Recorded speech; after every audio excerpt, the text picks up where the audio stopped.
کردم داری چیکار میکنی؟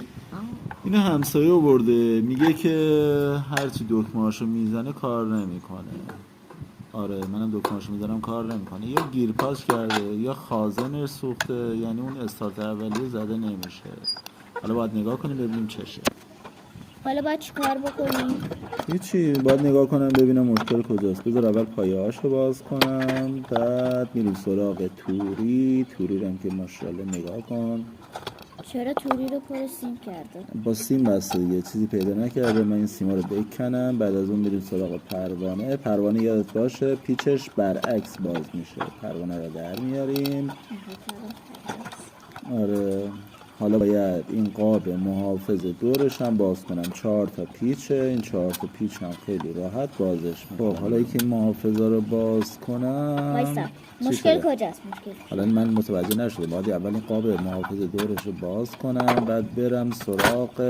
حالا بگو. نکن اینجا هم یه پشتش یه قطعه است، این قطعه باعث میشه پنکه این ور اون ور بچرخه. یه چرخنده چیز خاصی نداره، یه قطعه پلاستیکی. احتمال داره این قطعه پلاستیکی هم مثلا گیر کرده باشه. مشکلش چیه؟ باید نگاه کنیم دیگه، هنوز متوجه نشده مشکلش کجاست.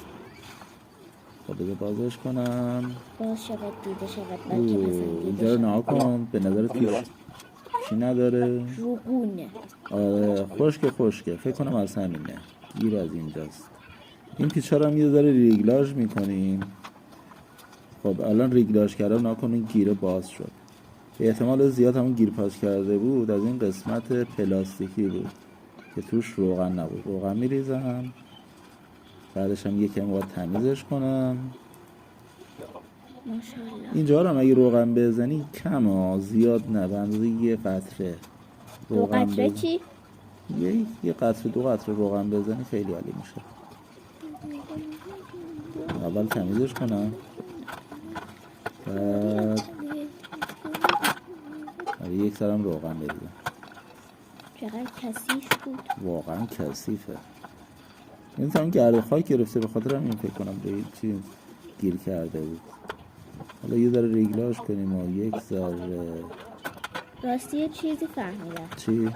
اینکه بالاخره دوربین جای مناسب گذاشتی. آره این دوربین جای خوبی گذاشتم. خب این الان داره میچرخه.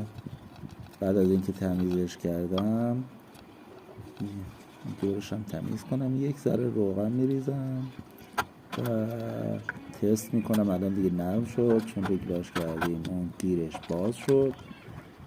تست